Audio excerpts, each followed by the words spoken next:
দেখো আমি এখানে এই এককগুলি এইভাবে লিখে নিয়েছি। তোমরা ক্লাস 2-এ হয়তো উপর নিচে করে লেখা শিখেছিলে। এখানে অঙ্ক করার সুবিধার্থে আমি এইভাবে পাশাপাশি লিখেছি।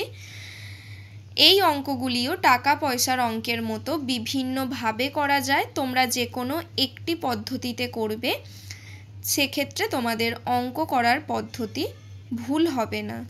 ওকে, দেখো প্রথম যেটা আছে, কয়েরটা 9 কিগ্রা 6 গ্রাম। আমি তোমাদের দুইভাবেই এখানে করে দেখাবো কিভাবে করতে হয়। তোমাদের সেক্ষেত্রে যেটা সুবিধা হবে সেটা করবে। প্রথম হচ্ছে কিসে পরিণত করতে বলেছে, আমাদের গ্রামে পরিণত করতে বলেছে। আর এখানে একক আছে কিগ্রা এবং গ্রাম, অর্থাৎ কিগ্রা থেকে আমাদের গ্রামে যেতে হবে। আমরা কি করছি, বড় একক থেকে ছোট এককের দিকে যাচ্ছি, তাহলে আমাদের কি করতে হবে, গুণ করতে হবে। এবার আমরা কিভাবে বুঝবো কত দিয়ে গুণ করছে, যে একক থেকে যে এককে পরিণত করতে দেবে সেই পর্যন্ত দেখব আমরা। কিগ্রা থেকে গ্রামে পরিণত করতে দিয়েছে, তাহলে কিগ্রার ঘরে আমরা বসাবো 1, আর বাকি এককগুলি যে আছে সেখানে বসাবো 0। গ্রামে প্রকাশ করতে দিয়েছে মানে গ্রাম পর্যন্ত আমি 0 বসালাম। তাহলে কিগ্রা থেকে গ্রামে যেতে গেলে কত দিয়ে গুণ করব, 1000 দিয়ে। এইভাবে তোমরা দেখে নেবে কত দিয়ে গুণ করতে হবে। এটা কিন্তু টাকা পয়সার মতো নয় যে কেবলমাত্র 100 দিয়ে বা 1000 দিয়ে গুণ করে নিলেই হয়ে যাবে।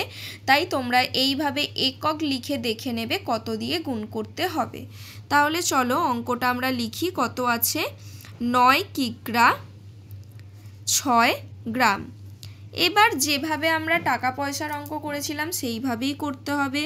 কিগ্রা থেকে গ্রামে যেতে গেলে তাহলে কত দিয়ে গুণ করতে হবে, 1000 দিয়ে গুণ করতে হবে। 9 গুণ 1000 করে নিলাম, মানে এটা কি হয়ে গেল, গ্রাম হয়ে গেল। আর 6 গ্রামটা তাহলে কি করে নেব, যোগ করে নেব। ওকে, 9কে 1000 দিয়ে গুণ করলে হবে 9000 যোগ 6 গ্রাম। তাহলে কি হলো, 9006 গ্রাম। অতএব 9 কিগ্রা 6 গ্রাম সমান 9006 গ্রাম। এটা আমি পাশাপাশি গুণ করলাম, যারা নিচে নিচে লিখে গুণ করো তারাও করতে পারো।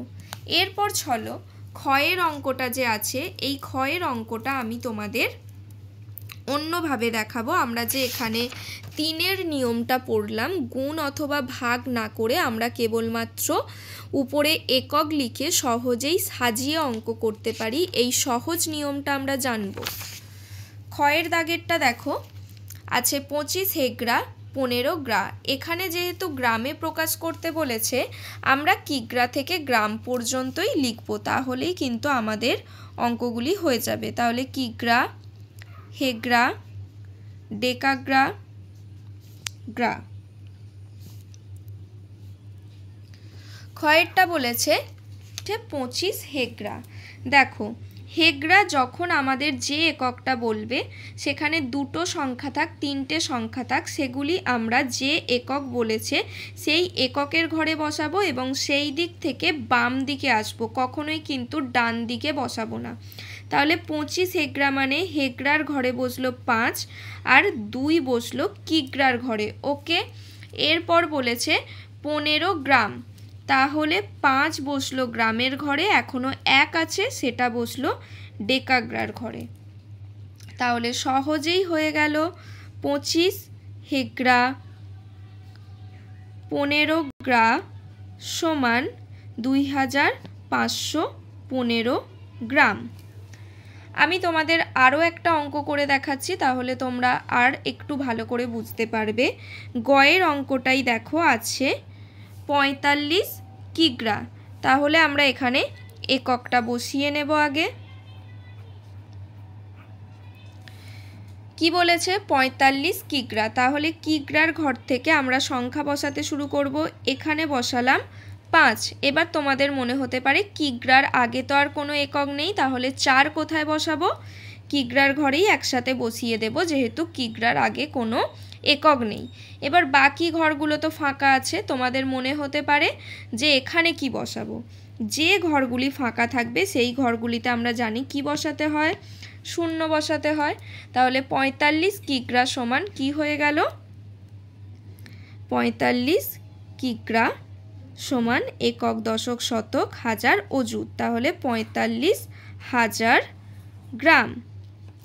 1 কিগ্রা সমান আমরা কত গ্রাম জানি, 1000 গ্রাম জানি। 45কে 1000 দিয়ে গুণ করলেও কিন্তু 45,000 গ্রাম হবে।